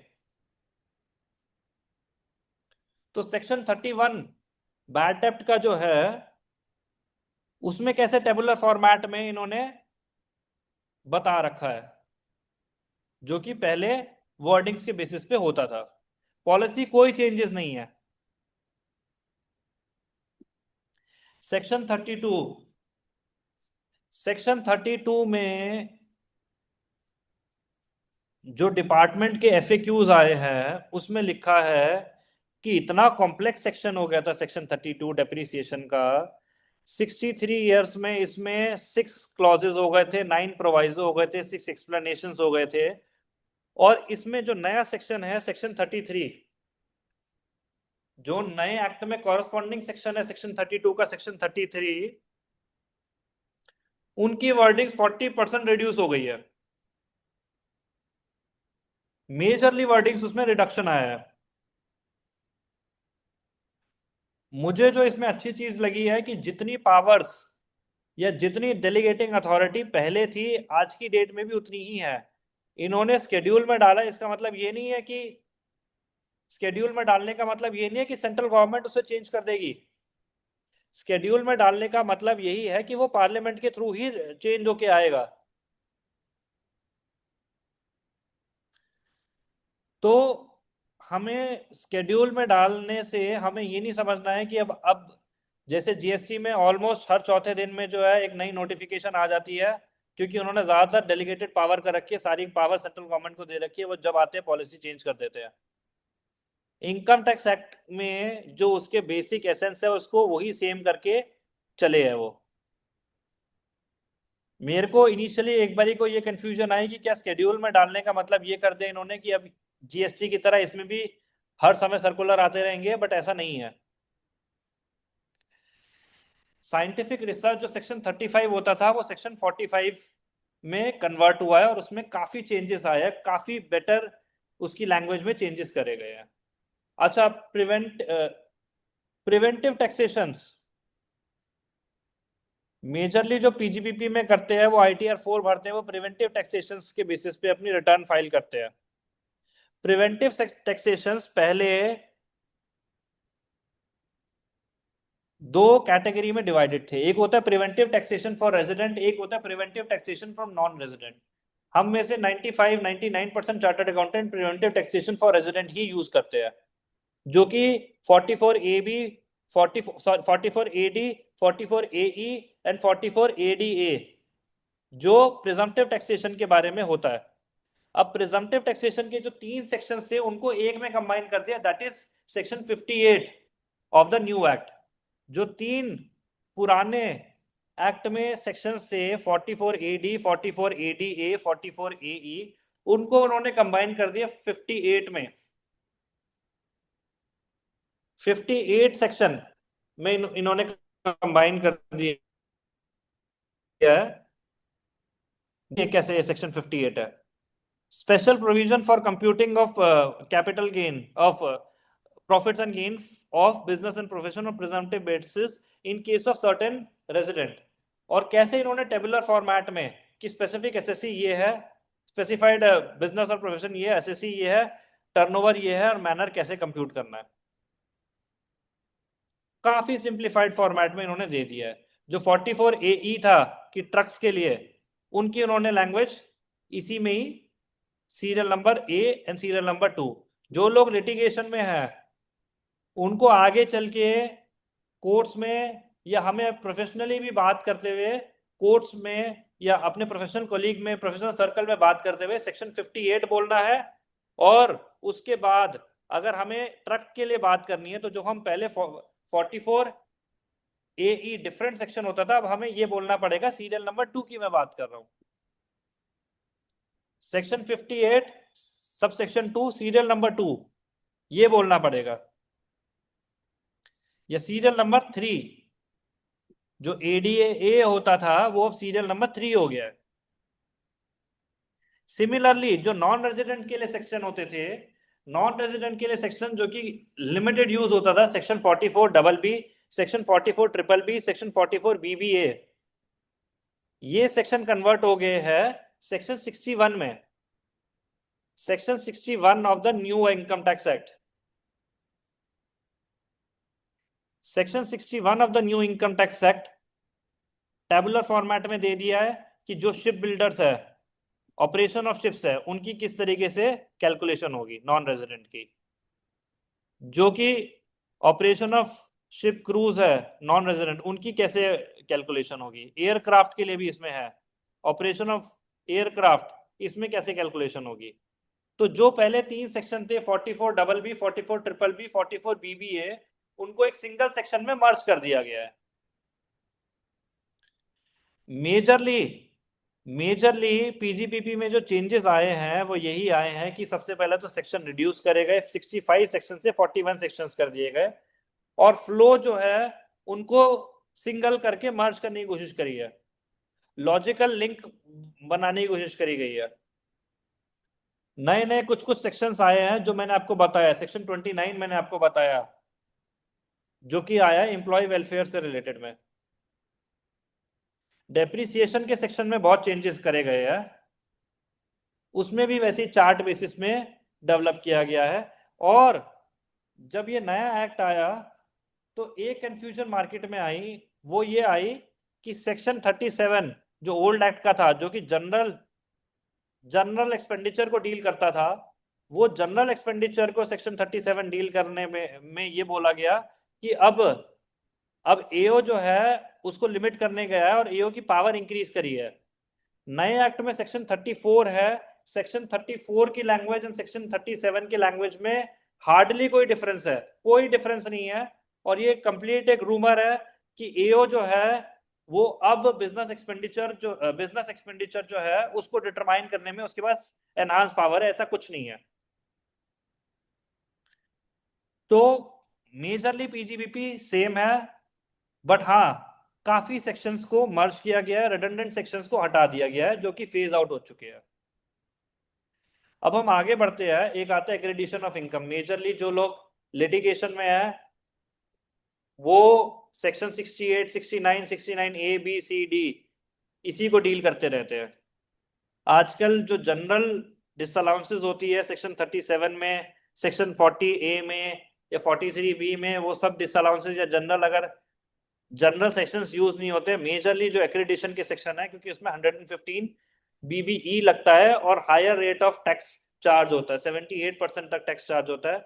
असेसिंग ऑफिसर कोई भी कैटेगरी हो वो सेक्शन इन सेक्शंस के अंदर लेके आते हैं। तो ये बहुत इंपॉर्टेंट सेक्शंस हो चुके हैं। अब इसमें देखते हैं क्या चेंज आया है। सबसे पहला जो चेंज आया है वो आया है सेक्शन 68 में। सेक्शन 68 का कॉरस्पॉन्डिंग सेक्शन है section 102 of the new income tax act. Section 68 का कॉरस्पॉन्डिंग सेक्शन 102 है, और सेक्शन 68 की जो हेडिंग है वो कहती है cash credit. Cash credit heading थी, जो सेक्शन की मार्जिनल हेडिंग है वो कैश क्रेडिट है, लेकिन जो सेक्शन की लैंग्वेज है वो रिलेटिवली बहुत ज्यादा है, और उसके अंदर each and every credit include होता है। कई लोगों को ऐसी कंफ्यूजन है कि उसके अंदर सिर्फ जो कैश डिपॉजिट हो रहा है बैंक में वही वाला क्रेडिट इंक्लूडेड है, लेकिन स्कोप जो है उसकी लैंग्वेज इस तरीके से गवर्न थी कि each and every credit could be there in section 68। तो उसकी जो मार्जिनल हेडिंग है सेक्शन 68 की कैश क्रेडिट, उसको उन्होंने चेंज किया है और उसमें उन्होंने बोला है अनएक्सप्लेन क्रेडिट। अब कैश क्रेडिट की जगह पे अनएक्सप्लेन क्रेडिट उन्होंने मार्जिनल हेडिंग कर दी है, बाकी स्कोप में कोई चेंज नहीं किया। 69A and 69B of the income tax act, 69A होता था unexplained money bullion jewellery other valuable articles and things. 69B related to unexplained investment है। तो ये पहले होता था कि unexplained movable assets and unexplained immovable assets, एक तरीके से दो डिफरेंट सेक्शंस बना दिए गए। दो डिफरेंट सेक्शंस थे पहले के एक्ट में। अब इन्होंने उन दोनों सेक्शंस को मर्ज कर दिया। जो unexplained movable assets and unexplained immovable assets है उनको सेक्शन 103 में मर्ज करके अनएक्सप्लेन्ड एसेट्स कर दिया। स्कोप में कोई चेंज नहीं किया, कोशिश ये गई है कि इनको मर्जिंग कर दें। रीजन बीइंग कि जो अगर टैक्स दोनों का सेम लग रहा है तो उनको रिडंडेंसी लग रही थी दो डिफरेंट सेक्शंस फॉर्मुलेट करने की। तो एक्रीडिशन ऑफ इनकम जो चैप्टर 6 होता है इनकम टैक्स एक्ट में, पुराने एक्ट में, उनमें यही चेंज हुआ। एक में मार्जिनल हेडिंग चेंज हुई है, दूसरी हुआ है कि जो सेक्शन 69A और 69B है उनको मर्ज किया एक सिंगल सेक्शन में। चैप्टर 6A 80C कितना डिफिकल्ट सेक्शन हो गया था।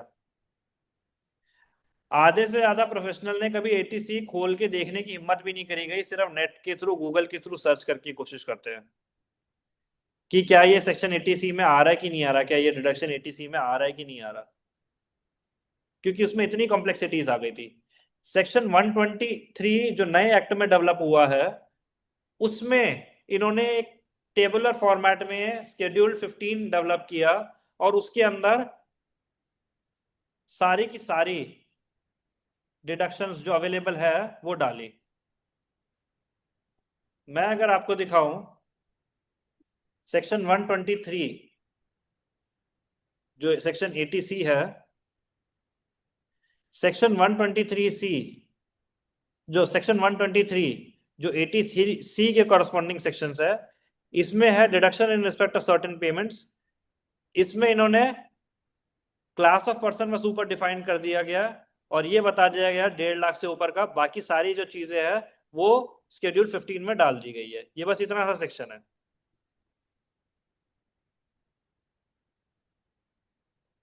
मेजरली सारी की सारी चीजें जो है वो शेड्यूल 15 में इन्होंने डाल दी गई है और schedule 15 is very easy to comprehend, difficulty नहीं है शेड्यूल 15 में। आप अगर बोलेंगे तो मैं दिखा सकता हूँ, मैंने सबके पेज नंबर नोट कर लिए ताकि इजीली हम, ये है schedule 15 C section 123 qualifications deductions कौन कौन सी है।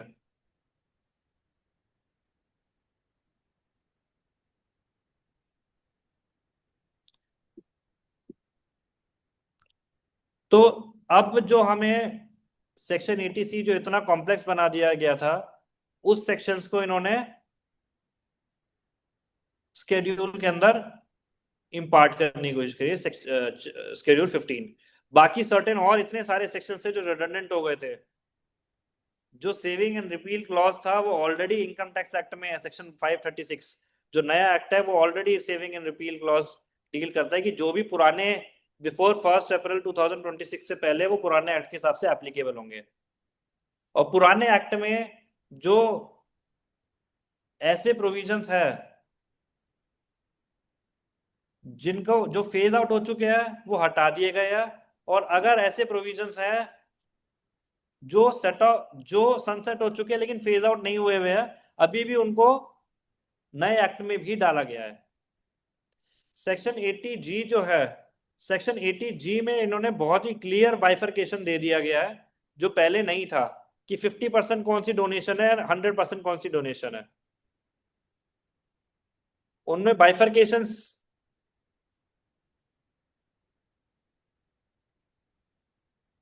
ये है section 133 corresponding to section 80G. Deduction in respect of donation to certain fund and charitable institution. ये वाले सारे ऐसे सेक्शंस है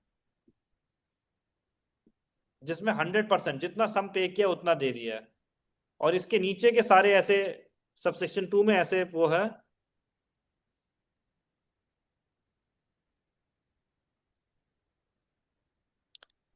बी के अंदर इसमें ऐसा है कि जो 50% है उनको अलग कैटेगरी में डाल दिया गया है। पहले रिलेटिवली कंफ्यूजन होती थी कि ये 50% है या 100% है। Section 80 TTA and 80 TTB general person के लिए जो भी इंटरेस्ट की जो डिडक्शन मिलती थी, सीनियर सिटीजन के लिए वो 50,000 होती थी सेविंग बैंक की, उसको उन्होंने मर्ज कर दिया गया सेक्शन 153 में। सेक्शन 153 में मर्ज कर दिया गया है। अभी भी नए एक्ट में ओल्ड रिजिम जो है वो मेंटेन करके रखा है, ओल्ड रिजिम फेज आउट नहीं किया हुआ है।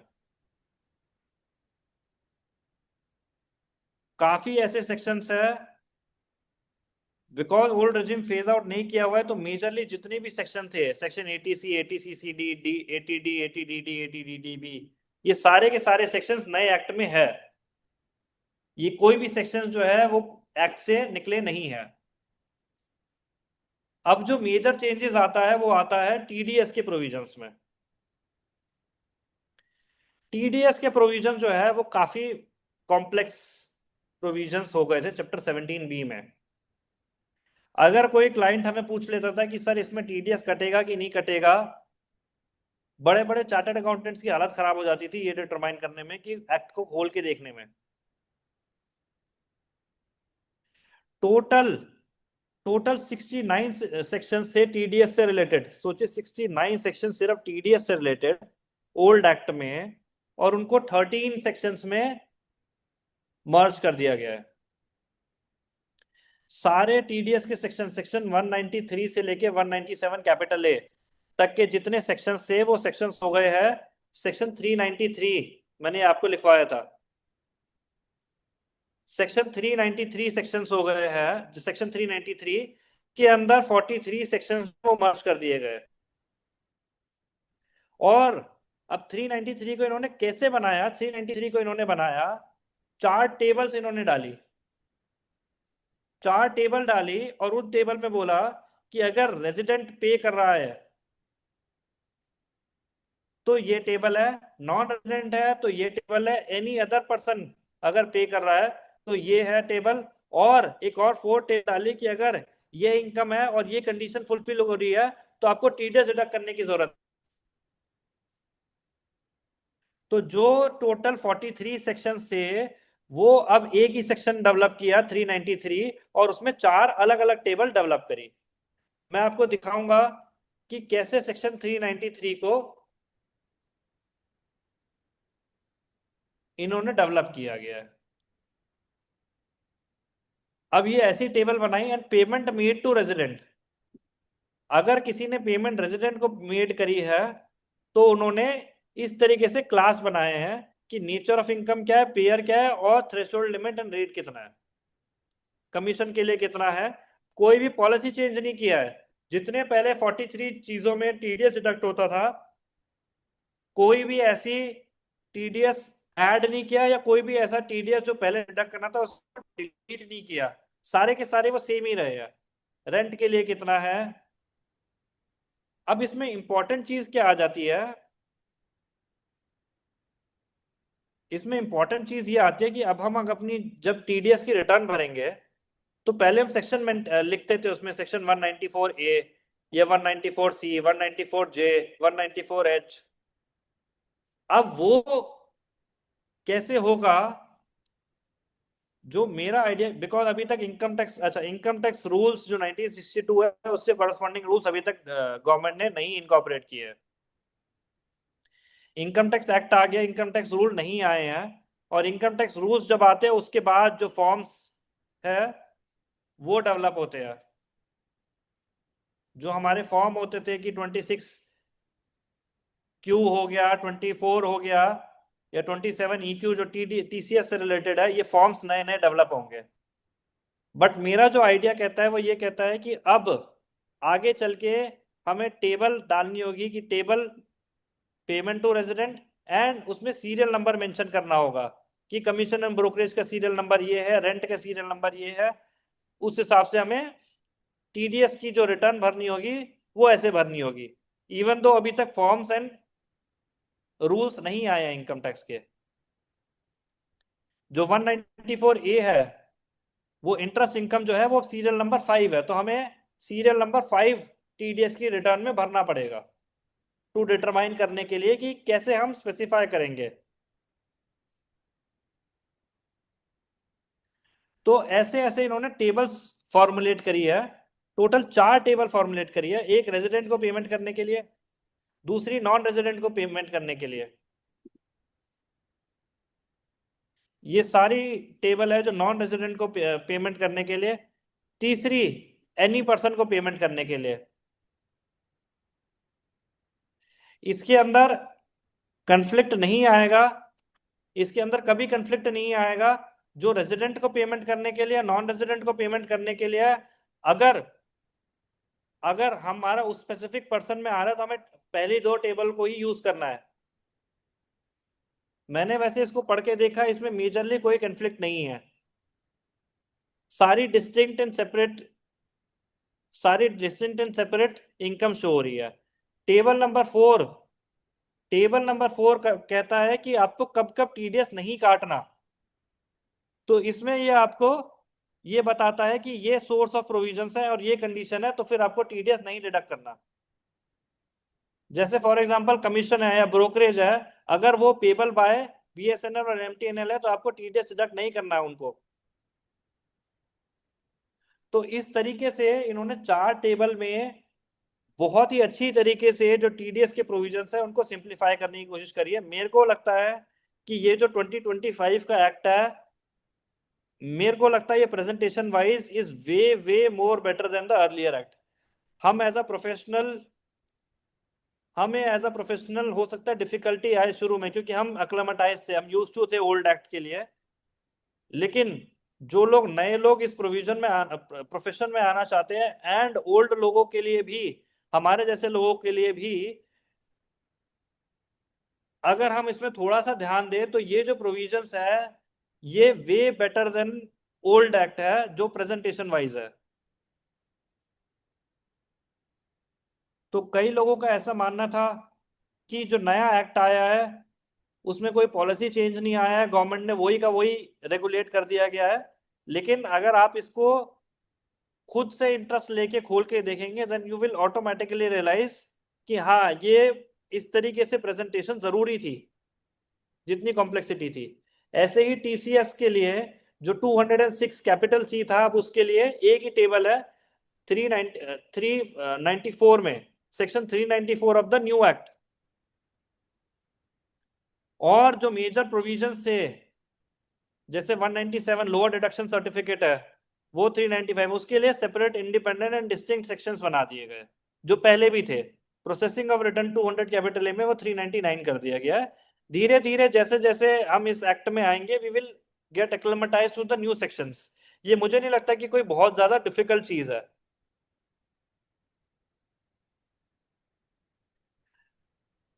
Advance tax refund interest majorly same है, कोई चेंजेस नहीं आए हैं इसमें। एक सेक्शन होता था एडवांस टैक्स के लिए, section 210। Section 210 of the old act ये कहता था कि अगर आपको एडवांस टैक्स कैसे कंप्यूट करना है, 2 केसेस में आपको खुद को, एसएससी को खुद को ऑन हिज ओन डिटर्मिनेशन, या फिर अगर आपकी सर्च हुई है और अगर सर्च के टाइम पे for the search year assessing officer आपको डायरेक्ट करे कि आपको एडवांस टैक्स कितना पे करना है, तो वो पहले दोनों चीजें जो थी वो एक ही सेक्शन के अंदर थी, सेक्शन 210 में, और उसको अब इन्होंने बाइफरकेट कर दिया 406 न्यू एक्ट में and 407 of the new act. Meaning thereby कि अगर आपको ओन डिटर्मिनेशन करनी है तो 406 यूज करना है, और अगर असेसिंग ऑफिसर आपको डिटरमाइन करके एडवांस टैक्स देता है तो 407। तो नए एक्ट को, 2025 के एक्ट को बड़े ल्यूसिडली इन्होंने डेवलप किया। कैसे कि जहां पे इनको लगा कि 2-3 सेक्शंस को मर्ज करने की जरूरत है, उन्होंने एक सेक्शन में डेवलप किया, और जहां पे इनको लगा कि हाँ ये एक ऐसा सेक्शन है जिसको सेपरेट सेक्शंस इनकॉर्पोरेट करने की जरूरत है। उन्होंने सेपरेट सेक्शंस इनकॉर्पोरेट करे, although number of sections reduce हुए हैं, लेकिन फिर भी कहीं जगह पे अगर इनको ऐसी जरूरत लगी कि हाँ सेक्शन को हमें डाइवर्ज करने की जरूरत है, उन्होंने सेक्शन डाइवर्ज करे। 234 एबीसी के जो इंटरेस्ट है, 234 एबीसी का जो इंटरेस्ट है, उनकी कैलकुलेशंस बहुत ही बेटर मैनर में अब इन्होंने शो करी है। जो इतनी कॉम्प्लेक्सिटीज होती थी 234 एबीसी में, सबको पता है कैसे कैलकुलेट होता है, कोई ऐसी डिफिकल्टी नहीं थी, लेकिन जो लैंग्वेज कितनी कॉम्प्लेक्स थी वो इन्होंने एज अ टेबुलर मैनर में प्रोवाइड करी है। ये वैसे हमारे लिए नहीं है, ये प्राइमरीली हमारे लिए भी है, असेसिंग ऑफिसर दोनों के लिए है, कि कब आपकी स्टार्टिंग डेट होनी चाहिए, कब आपकी एंड डेट होनी चाहिए, और कितना आपका टैक्स पेबल होना चाहिए, किस किस सर्कमस्टांसिस में आपको यूज करना है। तो जो 234 ए बी सी की जो लैंग्वेज थी वो बहुत ही कॉम्प्लेक्स थी, उसको उन्होंने टेबुलर फॉर्मेट में डेवलप करा। मेजरली जो चेंजेस आए हैं वो इसी तरीके के आए हैं। मैंने एक छोटी सी स्लाइड बनाने की कोशिश करी कि आपको असेसमेंट में चेंजेस बताऊं कि क्या चेंजेस आए हैं, असेसमेंट प्रोसीडिंग्स में क्या क्या चेंजेस आए हैं, मीनिंग देयर बाय जो मेजरली कोई पॉलिसी चेंज तो आया नहीं है, मीनिंग देयर बाय जो आपके ओरिजिनल असेसमेंट है, रीअसेसमेंट है, सर्च के प्रोविजंस है, उनमें क्या क्या चेंजेस आए हैं। तो जो मेजर चेंज आया है, जो एक एक जो मेजर चेंज आया है वो आया सेक्शन 247 में। Section 247 of the new act is equivalent to corresponding to section 132 जो सर्च के प्रोविजंस है। सर्च के जो प्रोविजंस है सेक्शन 132 में, वो अब सेक्शन 247 में आए हैं। एंड सर्च के प्रोविजंस सेम इन्होंने कोशिश करी है, बट पहले जो पुराने एक्ट में अगर मैं आपको दिखाऊं, ये पुराना एक्ट है, ये पुराना एक्ट है सेक्शन 132 का। इसके अंदर होता था वेयर ये सारी कितनी सारी अथॉरिटीज गिवन होती थी, principal director, principal chief commissioner, additional director, ये सारी की सारी अथॉरिटीज गिवन होती थी, और ये बार बार हर हर जगहों पे गिवन होती थी। ये वाले सारे लोग जो है, कॉम्पिटेंट लोग जो है, ये ऑथराइज करते थे इन लोगों को, ये ऑथराइज ऑफिसर को ऑथराइज करते थे, और उसके बाद वो एंटर कर पाते थे किसी बिल्डिंग में या सर्च शुरू कर पाते थे। तो पहले कॉम्पिटेंट अथॉरिटी होती थी, वो इंफॉर्मेशन के बेसिस पे ऑथराइज करती थी अथॉरिटीज को। अब अगर हम न्यू एक्ट में आए तो न्यू एक्ट में वर्डिंग डाल दिए सिर्फ कॉम्पिटेंट अथॉरिटी। जो इतनी सारी वर्डिंग जगह जगह यूज हो रही थी, उनको इन्होंने सिर्फ एक कॉम्पिटेंट अथॉरिटी वर्डिंग यूज कर दी, बाकी सारी चीजें सेम है। और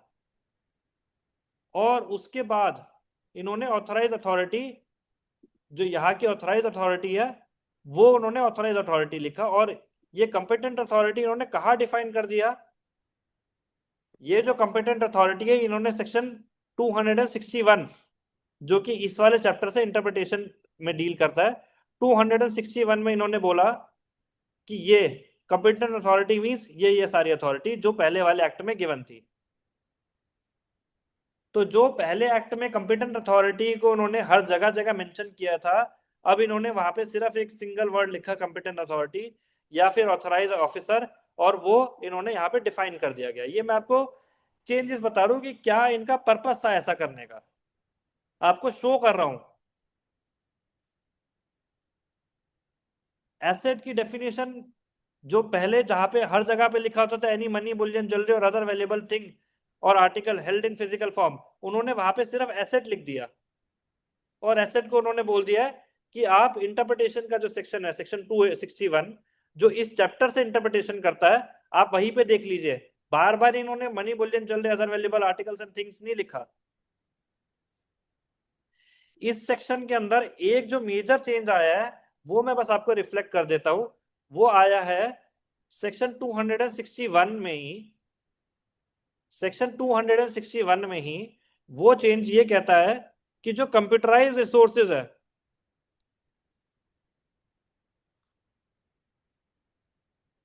सेक्शन 201 में ई में कंप्यूटर सिस्टम की एक इन्होंने डेफिनेशन ऐड करी है। कंप्यूटर सिस्टम पहले वाले इनकम टैक्स एक्ट के अंदर 1961 में, ओल्ड एक्ट में कहीं भी कंप्यूटर सिस्टम मेंशन नहीं था। अब इन्होंने 2025 एक्ट में कंप्यूटर सिस्टम को इंक्लूड करा। पहले भी ये कंप्यूटर सिस्टम था, बट वो via CBDT manual and circulars के थ्रू था। अब इन्होंने वो एक्ट में इनकॉर्पोरेट करा है। इसको एक मेजर पॉलिसी चेंज कह सकते हैं, जिसके अगेंस्ट में काफी बैकलैश भी आया था। बट इनकम टैक्स डिपार्टमेंट का जो चेयरमैन साहब है, उन्होंने ये बोला कि हम आज की डेट में भी कंप्यूटर सिस्टम को ब्रेक कर सकते थे, हमारे पास पावर थी, बस वो एक्ट में गिवन नहीं थी, वो वाया सर्कुलर्स एंड रूल्स के थ्रू करते थे, और अब वो एक्ट में दे दी है। हम सेक्शन 140 247 में देखेंगे तो सेक्शन 247 के अंदर यहां पे लिखा हुआ है कि was issue to produce store any information store in electronic media और कंप्यूटर सिस्टम। ये पहले नहीं था एक्ट के अंदर। 1961 का जो एक्ट है, उसमें इस तरीके की लैंग्वेज कंप्यूटर सिस्टम कहीं नहीं है वर्डिंग। यहाँ पे सेम लैंग्वेज है, to produce, cost to produce any books of accounts, other document.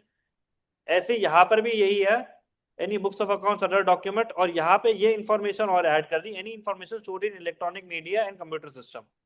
ये पहले भी था, बट वैसे वो वाया सर्कुलर था, अब इन्होंने एक्ट में इनकॉर्पोरेट कर दिया। और प्रैक्टिकल सिनेरियो में अभी भी इनकम टैक्स डिपार्टमेंट जो है वो कंप्यूटर सिस्टम को ब्रेक डाउन कर सकता है और उससे इंफॉर्मेशन एक्सट्रैक्ट कर सकता है।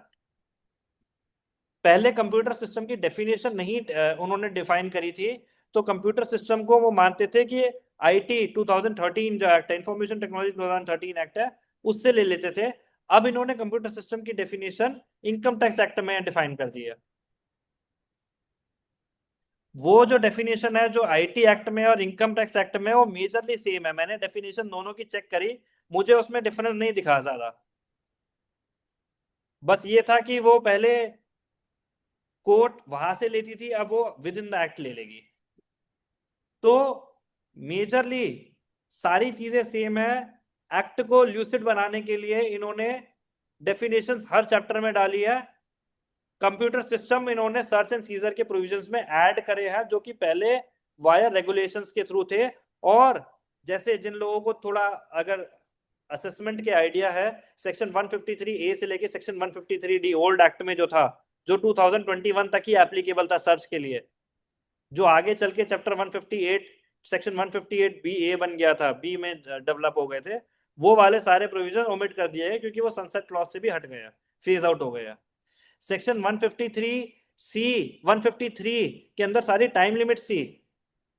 जितनी भी टाइम लिमिट थी 153 में, बहुत ही कॉम्प्लेक्स था कि ये ओरिजिनल असेसमेंट तब खत्म होगा जब रिमांड बैक होके आएगा, तब खत्म होगा, रीअसेसमेंट तब खत्म होगा, सर्च के लिए तब खत्म होगा। जो टाइम लिमिट थी, पीरियड ऑफ लिमिटेशन थी, वो टेबुलर फॉर्मेट में दे दिया सेक्शन 286 में। तो मेजरली कोई इसमें चेंजेस नहीं गए हैं, सिर्फ टाइम लिमिट जो है वो बहुत ही सिंप्लीफाइड तरीके से दे दिया गया है। और पहले बहुत सारे उसमें प्रोवाइजो एडिड थे कि कोविड के टाइम पे फॉर असेसमेंट ईयर 18-19 जो है उसके लिए टाइम लिमिट इतना है, वो सारे के सारे प्रोवाइजो हट गए हैं। एक बारी मैंने देखा, अगर आपको सेक्शंस की थोड़ी सी नॉलेज हो गई, आप सेक्शन से एक्लेमेटाइज हो गए हैं, तो आपको ज्यादा टाइम नहीं लगेगा इन प्रोविजंस को कैचअप करने में। इनफैक्ट आपको खुद को लगेगा कि कितना सिंपल हो गया है। तो आपको सेक्शंस जो है, जैसे ये रीअसेसमेंट का सेक्शन है, तो आपको सेक्शंस जो है उनको कैचअप करना इंपॉर्टेंट है। अब मैंने इसमें एक छोटा सा ये बनाया है, जिसमें बोला है मिसलेनियस जो जो चीजें है, कि जितने भी rights of the tax payers and duties of the tax payers है, या ड्यूटीज ऑफ द डिपार्टमेंट है, वो सारी की सारी सेम है, उसमें कोई भी चेंज नहीं है। रिफंड का सीमलेस अलाउ होगा, रिफंड में कोई किसी का रिफंड अटकेगा नहीं। किसी का रिफंड जो है डिपार्टमेंट ये नहीं कह सकता अब न्यू एक्ट में जो है प्रोसीजर्स हमारे चेंज हो गए हैं। ये सीबीडीटी ने बोला है कि जितने भी रिफंड है वो सीमलेसली ट्रांजिशन में प्रोवाइड किए जाएंगे। इनकम टैक्स रूल्स जो है वो फॉर्मुलेट होने वाले हैं, सेंट्रल गवर्नमेंट उसको फॉर्मुलेट करेगी। इनकम टैक्स रूल्स में ऐसा प्रोवाइड किया गया है कि अभी जो भी डेडलाइंस है, जो भी ड्यू डेट है, चाहे वो टीडीएस की हो, चाहे वो इनकम टैक्स की हो, वो सारी की सारी सेम है, चाहे वो ट्रांसफर प्राइसिंग की हो। कोई ड्यू डेट को चेंज करने की कोशिश नहीं करी गई है, और जो प्रोविजंस थे अपडेटेड रिटर्न के, बिलेटेड रिटर्न के, रिवाइज रिटर्न के, वो सारे सेम रखे हैं। बीच में इसमें बहुत ही मेजर चेंज आया था जिसमें बोला था कि अगर बिलेटेड रिटर्न होगी तो रिफंड एलिजिबल नहीं होगा। वो प्रोविजंस डन अवे कर दिया है और ओल्ड एक्ट के प्रोविजंस ही इनकॉर्पोरेट करे हैं। तो अगर आपने बिलेटेड रिटर्न फाइल करी है तो भी आपको you are entitled for refund. Updated return में रिफंड एंटाइटलमेंट नहीं थी पहले भी, अभी भी नहीं है। तो प्राइमरी मेरा जो इसमें पर्पस है कि आपको एक बेसिक मैं ओवरव्यू दूं कि इनकम टैक्स एक्ट 2025 कैसे आया है, और आपको एलियन ना लगे 2025 का एक्ट। आपको वो एक्ट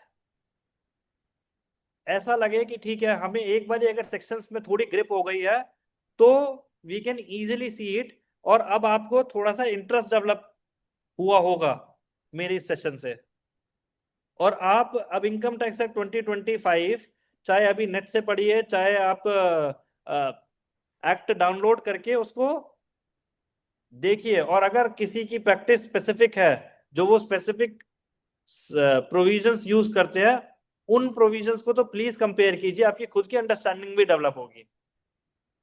मेजरली कोई चेंजेस नहीं होंगे, लेकिन आपकी अंडरस्टैंडिंग डेवलप होगी कि अच्छा, ओल्ड सेक्शन जो था, जो हम ये सोचते थे कि ये ऐसे कह रहा है, जबकि न्यू एक्ट में ये कह रहा था, but because of language complexities हम समझ नहीं पा रहे थे। तो अगर आपके कोई स्पेसिफिक प्रोविजंस आप चाहते हैं कि आपको अंडरस्टैंडिंग गेन करनी है, तो उनको प्लीज आप कंपैरिजन कीजिए और उनको पढ़िए। That is it. मेरा इतना ही, यही सेशन था। आपके किसी के कोई भी डाउट हो तो please you can ask. Thank you, Shikhar ji. Dear professional colleagues, if any query, you can ask our speaker.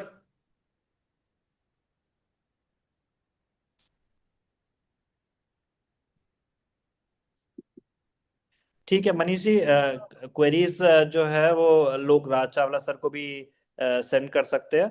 मैं मेरे को सर, एक क्वेरी पीपीटी, आ रही है, ये मैकल विगेस उन्होंने लिखा है कि will we get a copy of presentation.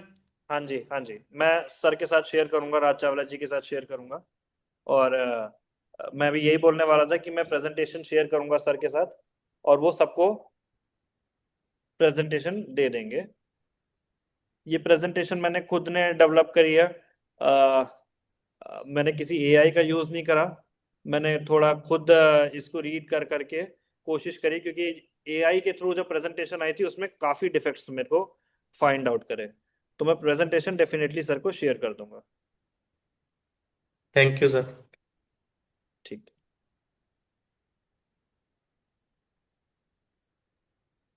Thank you, Raj Chavla sir, for organizing a wonderful session. And also thanks to speaker C.A. Shikhar Garg ji for sharing uh, and knowledge. And thanks to all participants for attending. We hope you found this session meaningful. Have a great day. Thank you, sir. Raj thank Chavla you. sir. Thank you, Manish ji. Thank you, Shikhar ji. Thank you Thank you, everyone sir. for joining. And we will send the PPT and this video recording of this session very soon. So thank you to all. Thank you. Okay.